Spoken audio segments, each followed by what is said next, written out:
الوطن حب الوطن من الإيمان ولا تكن من الحرمان انهضوا على الوطن يا للوطن يا للوطن يا للوطن حب الوطن من الإيمان. Assalamualaikum warahmatullahi wabarakatuh. Alhamdulillahilladzi arsala rasulahu bil huda wa dinil haq liyudhhirahu 'alad dini kulli wa kafa billahi shahidan. Asyhadu an la ilaha illallah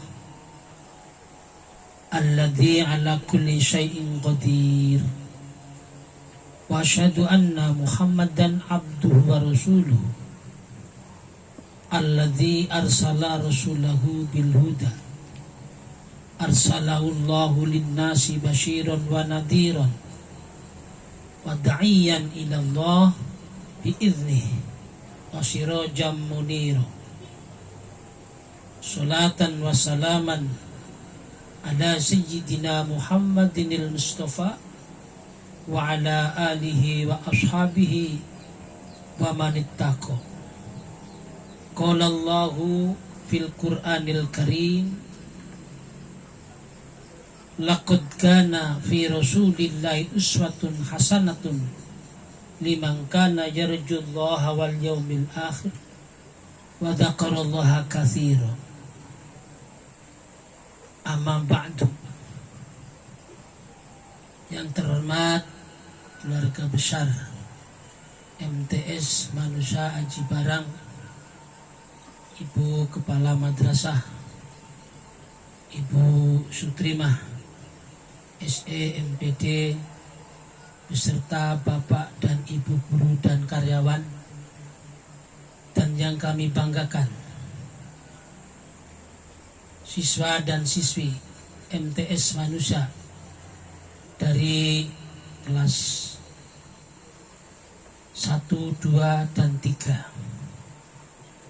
Dan saudara-saudara sekalian jamaah rahimakumullah. Rahmat dan salam kami sanjungkan, kami haturkan pada baginda Nabiuna Muhammad sallallahu alaihi wasallam yang telah menjadikan obor, menjadikan penerang kepada kita semuanya, terutama dari kehidupan jahiliyah sampai ke zaman yang terang benderang ini. Melalui kesempatan tadi kita berwasiat khususnya kepada diri saya pribadi sendiri, juga kepada saudara-saudara sekalian umatul muslimin, terutama warga Nahdliyin, untuk terus meningkatkan kualitas iman dan takwa kita kepada Allah Subhanahu wa Ta'ala, yang tidak ada lain dengan meningkatkan amal ibadah kita sesuai apa yang diperintahkan Allah dan menjauhi segala larangannya. Salawat dan salam semoga tercurah kepada baginda Nabiuna Muhammad sallallahu alaihi wasallam yang telah mendharma baktikan seluruh hidupnya untuk menyelamatkan umat manusia di muka bumi. Saudara-saudara pendengar dan jamaah rahimakumullah, tanggal 12 Rabiul Awal adalah merupakan hari kelahiran Nabi kita Muhammad SAW. Bukan hanya kelahiran beliau, termasuk hijrah dan wafat beliau pun terjadi pada tanggal 12 Rabiul Awal. Dengan demikian, jika kita memperingati kelahiran beliau, berarti memperingati pula hijrah dan wafat beliau.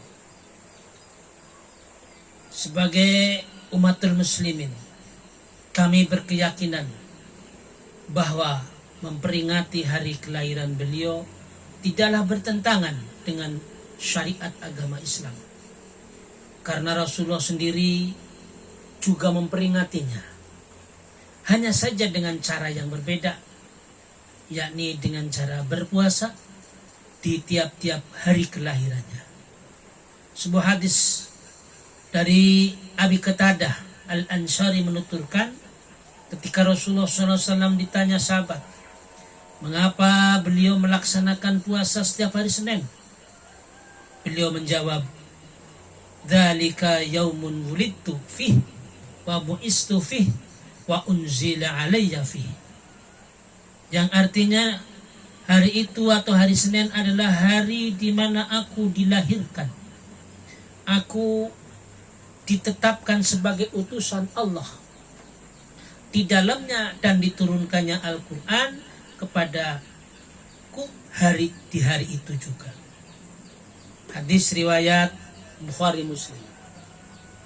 Para pendengar rahimakumullah, terutama keluarga besar Madrasah Sanawiyah Manusa Aji Barang dan seluruh Toyomawon, terutama kepada bapak-bapak pengurus dan juga komite dari MTS Ma'arif 1 Aji Barang. Kita memperingati kelahiran Rasulullah bukan kita niati sebagai bentuk kultus kepadanya, melainkan peringatan yang bisa kita jadikan media untuk mengungkap kembali biografi, riwayat hidup beliau untuk kita ketahui, mengungkapkan berbagai perilaku dan akhlak beliau untuk meneladani, memaparkan ajaran-ajaran beliau untuk kita laksanakan, mengungkapkan semangat juang beliau guna memotivasi umat, menyampaikan sebagai tausiah beliau sebagai pasangan hidup, pegangan hidup, sekaligus bertujuan untuk menupuk kecintaan, mahabbah kita, cinta kita kepada umatnya dan kepada nabinya. Pendengar keluarga besar MTS Ma'arif 1 Aji Barang, bukankah Allah telah berfirman di dalam surat Az-Zariyah, Bismillahirrahmanirrahim, fadzakir fa inna dzikra tanfa'ul mu'minin. Dan tetaplah memberi peringatan karena sungguhnya peringatan itu bermanfaat bagi orang-orang yang beriman. Sebuah realita ketika umat Islam semenjak wafat hingga abad ketiga, di sana tidak ada peringatan yang sifatnya mengungkap kembali sejarah beserta sahabat-sahabatnya dalam memperjuangkan Islam, sehingga umat Islam saat itu, terutama tentara Muslim yang menghadapi perang salib, nyaris kehilangan ruh, sehingga tentara-tentara Muslim saat itu yang dipimpin oleh Salahuddin Al-Ayyubi mengalami kekalahan. Maka Salahuddin Al-Ayyubi setelah menyadari bahwa tentara-tentaranya kehilangan ruh Islam, segera mengusulkan kepada Raja Ibril, kalau nggak salah sekarang adalah Irak, yang bernama Mudhafar Abu Sa'id, agar segera mengadakan peringatan Maulid Nabi Muhammad SAW dengan maksud untuk dijadikan media guna mengungkap kembali ajaran-ajaran Rasul berikut semangat beliau dan para sahabat dalam mempertahankan agamanya, sehingga Islam di zaman Rasul selalu memperoleh kemenangan. Pendengar kaum muslimin yang berbahagia, setelah peringatan itu dilaksanakan, menghadirkan para prajurit, kemudian dipaparkan sejarah perjuangan Islam di zaman Rasulullah. Timbullah semangat jihad yang membara di dada para prajurit. Begitu mereka maju ke medan laga menghadapi tentara salib, mereka pun pulang dengan membawa kemenangan gemilang.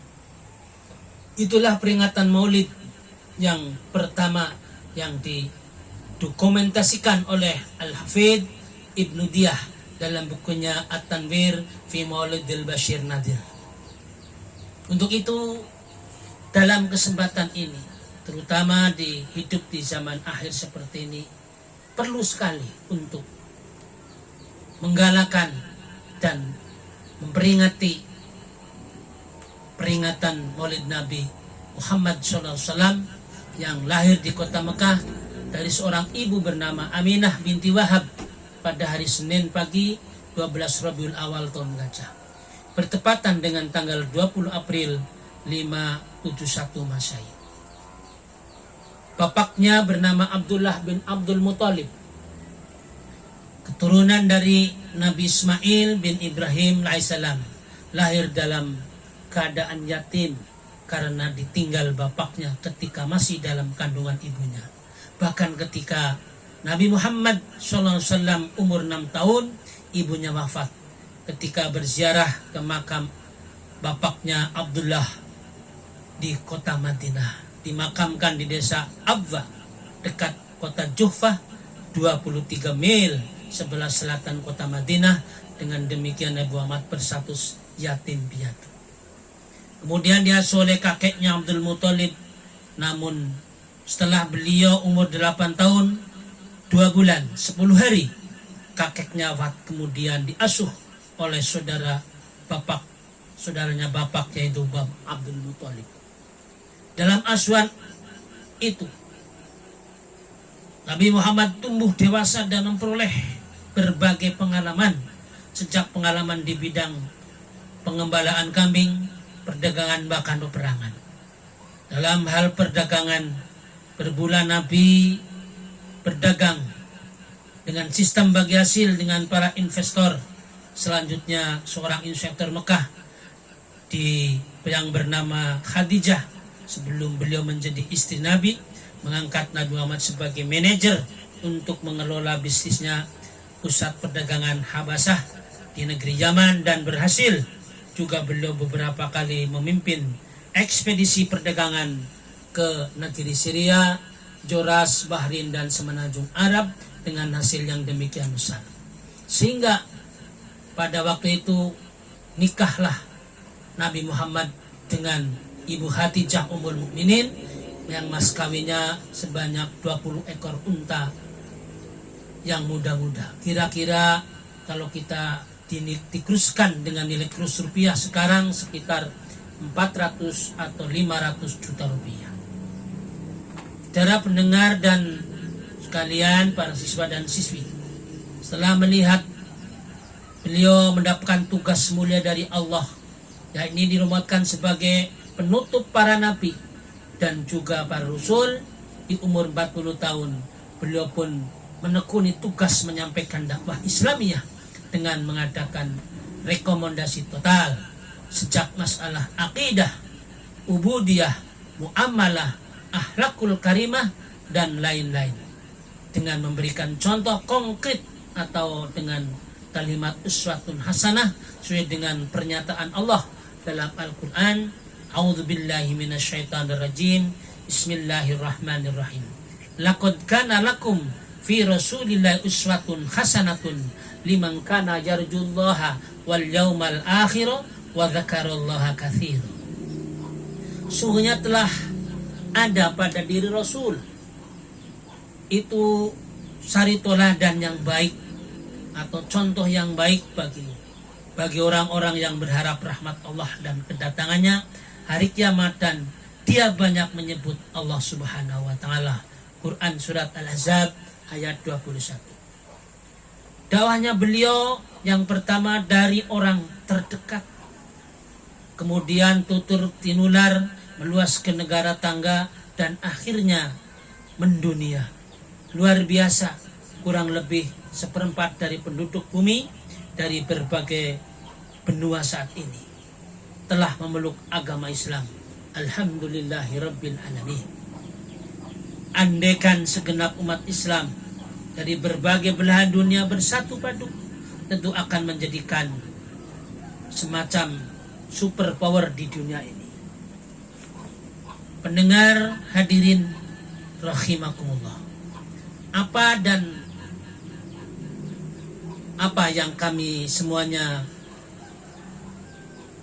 ingatkan dan kami peringatkan atau manfaat daripada kita memperingati adalah sebagai berikut.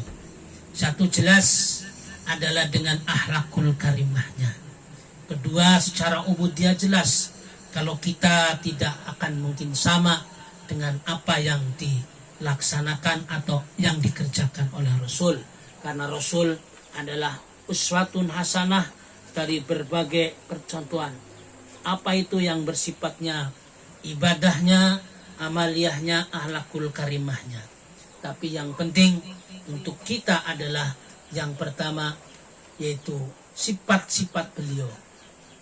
Urgensi peringatan Maulid, memperingati kelahiran Rasulullah, bukan diniati sebagai bentuk kultus kepadanya, melainkan hanya sekadar peringatan yang bisa kita jadikan media guna mengungkap kembali biografi lewat hidup beliau, sekaligus mengungkapkan berbagai perilaku akhlak beliau untuk kita teladani, memaparkan ajaran-ajaran beliau untuk kita laksanakan, mengungkap semangat perjuangan beliau guna memotivasi umatnya, menyampaikan berbagai tausiah beliau sebagai pegangan hidup, sekaligus bertujuan pula memupuk kecintaan mahabbah kita sebagai umat kepada nabinya. Bukanlah Allah telah memberikan peringatan dan berfirman dalam Al-Quran, fadzakir fa inna dzikra tanfa'ul mu'minin, dan tetaplah memberi peringatan karena sungguhnya peringatan itu bermanfaat bagi orang-orang yang beriman. Quran surat Ad-Dariyah ayat 55. Pendengar dan keluarga besar Madrasah Sanawiyah Manusia rahimakumullah. Sebuah realita kenyataan kita umat Islam semenjak Rasul wafat hingga sekarang, kita harus mengikuti ajaran-ajaran beliau dan akhlak-akhlak beliau. Karena dengan mengikuti dan tabi' kepada hukum-hukumnya, insya Allah akan menjadikan satu kehidupan yang lebih baik, terutama di akhir zaman untuk hari ini, dengan berbagai ujian kepada umat manusia, bukan umat Indonesia saja, tapi umat Islam dunia, yaitu tidak ada lain sedang mengalami satu COVID-19. Untuk kita sabari dengan memberikan contoh dan mencontoh kepada sifat-sifat Nabi yang selalu sabar, yang selalu sidik dan amanah, terpercaya, insya Allah akan menjadikan satu bahan renungan bagi kita semuanya. Saudara sekalian rahimakumullah, ada beberapa catatan. Yang pertama, kita mendapatkan oleh-oleh daripada peringatan ini. Satu, tetap takwa kepada Allah, menjadikan sholat sebagai bagian daripada kehidupan kita. Karena Rasulullah tidak pernah dan tidak mungkin tidak pernah meninggalkan sholat yang sebagai tanda-tanda orang beriman. Bagaimana dalam surat Al-Baqarah mengatakan, alladzina yu'minu bil ghaib wa yuqimunas shalah wa mimma razaqnahum yunfikun. Itu tanda-tanda orang yang beriman adalah percaya kepada barang yang gaib, yang abstrak, yang tidak bisa dilihat oleh panca indera, tapi yakin adanya, seperti adanya surga, neraka dan sebagainya. Yang kedua, wa yuqimunas shalah, kalau kita menjadi orang yang beriman, orang yang bertakwa, jelas sebagai tiang daripada orang yang beriman. Yang kedua adalah wa yuqimunas shalah, yang mendirikan sholat. Sebagaimana hadis Rasul mengatakan, as-sholatu imaduddin, wa man aqamaha faqad aqamaddin, wa man tarakaha faqad hadamaddin. Sholat itu sebagai tiang agama. Siapa yang mendirikan sholat, yang melaksanakan sholat, berarti menegakkan agama. Tapi siapa saja yang meninggalkan sholat, berarti merobohkan agama. Maka yang perlu kita renungi adalah tetap kita memberikan satu kesempatan dan siap menghormati atau bahkan melaksanakan sholat sebagai tiang agama tadi. Yang kedua yaitu tempatnya untuk sholat, contohnya di masjid-masjid untuk kita ramekan. Menjadi ganjil kalau dibangun di lingkungan masjid yang mereka tidak mau melaksanakan sholat. Kata masjid berarti makna bersujud, atau maka sujudlah kita untuk bersujud kepada Allah. Tempat orang bersujud kepada Allah. Apalagi ada masjid hanya dijadikan pajangan, tidak dimanfaatkan sebagaimana mestinya, tentu amat disayangkan tak ubahnya. Bagaikan langgar pemujan di Candi Prambanan dan yang lain-lain, alias bahkan menjadikan mubadzir karena membuat masjid biayanya sangat besar dan orangnya membangun masjid biasanya diniati sebagai jariah, kebun wakaf. Tapi kalau tidak dimanfaatkan, seolah-olah kita akan menjadikan satu tempat ini menjadikan tempat yang mubadzir. Karena diterangkan dalam Al-Quran, terutama surat At-Taubah ayat 108, la masjidun usisha ala taqwa min awali yaumin ahaqqu an taquma fihi. Sungguh masjid yang dibangun atas dasar takwa dari semula itu lebih pantas kamu sholat di dalamnya. Pendengar rahimakumullah, terutama keluarga besar manusia MTS Manusia Aji Barang. Yang kedua jelas yang perlu kita ingat bahwa Nabi Muhammad dilahirkan ke dunia mendapatkan satu wahyu dari Allah berupa mushaf Al-Quran. Menjadi ganjil kalau berada dalam sebuah perumahan masyarakat yang tidak mau membaca Al-Quran. Al-Quran bukan pajangan, meskipun rumah itu nampak indah bila ada kitab suci Al-Qurannya. Maka aneh kalau ada mushaf Al-Quran di sebuah tetapi tidak pernah dibaca. Padahal Rasul pernah berpesan dalam sebuah hadis, nawiru buyutakum salati wa qiraatil Quran, wa qiraatil Quran. Sinarilah rumahmu dengan sholat dan bacaan Al-Quran. Di sisi lain, Al-Quran adalah kalamullah yang amat sangat berharga dan teramat penting yang harus dihormati. Dibaca, ditelaah, dipelajari dan dipedomani. Apalagi terutama para siswa-siswi yang sedang belajar di pesantren atau di MTS lebih giat lagi untuk belajar demi memahami Al-Quran. Itu bukan hanya untuk hiasan ruangan, melainkan ya dibaca, baik tahu isinya ataupun belum. Kalau perlu ya dihafal, dimengerti maknanya, kemudian diamalkan. Yang ketiga,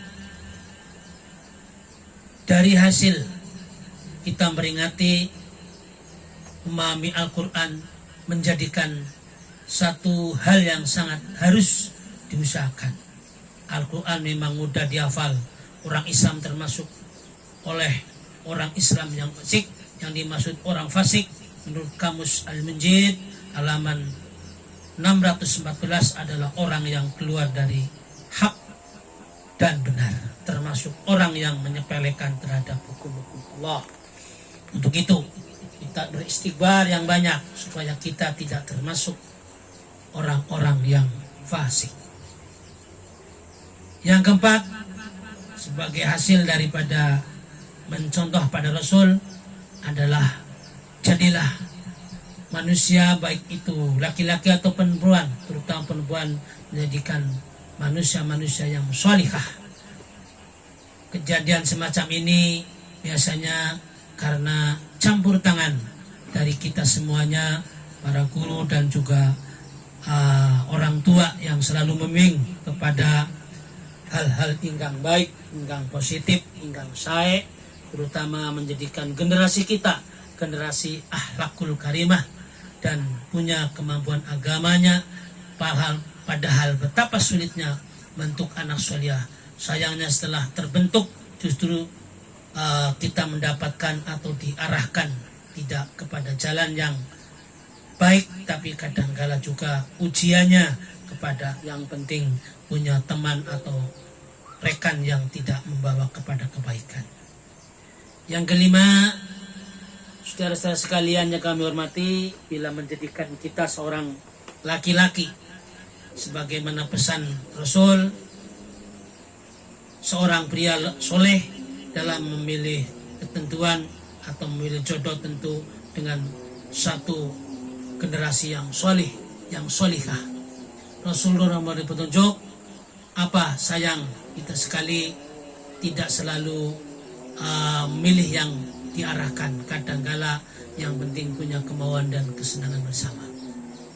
Pendengar keluarga besar MTS Maarif 1 Haji Barang, yang terakhir, moga-moga dengan memperingati Maulidun Nabi Muhammad SAW kita bisa berakhlakul karimah, karena akhlakul karimah bagian daripada kehidupan manusia yang paling terhormat dan juga membawa satu kehidupan kita di dalam satu kehidupan yang fiddini fidunya wal akhirah.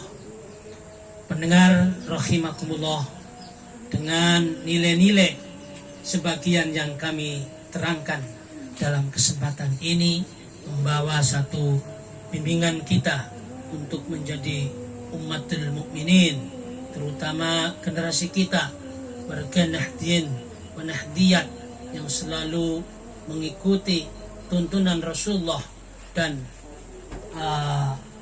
syariat-syariatnya, termasuk derek dumateng para ulama, para yai, termasuk yang telah menurunkan para ustadz dan sebagainya. Itu merupakan satu tadbir bagi kita untuk mengikuti satu anjuran Al-Quran, laqad kana lakum fi rasulillahi uswatun hasanah liman kana yarjullaha wal yawmal akhirah wa dzakarallaha katsira. Moga-moga kita semua menjadikan manusia, umat manusia yang terbaik dan lebih baik, baik di hadapan Allah, baik di hadapan manusia, baik di hadapan segala-galanya. Untuk itu kami harapkan jazakumullah ahsanal jaza. Moga-moga kita semua mendapatkan barakallahu lakum fil Qur'anil azim wa nafa'ani wa nafa'ni wa iyyakum bima fihi minal ayati wa dzikril hakim. Aqulu qouli hadza wastaghfirul azim. Allahul muwaffiq ila aqwamit thoriq. Assalamualaikum warahmatullahi wabarakatuh.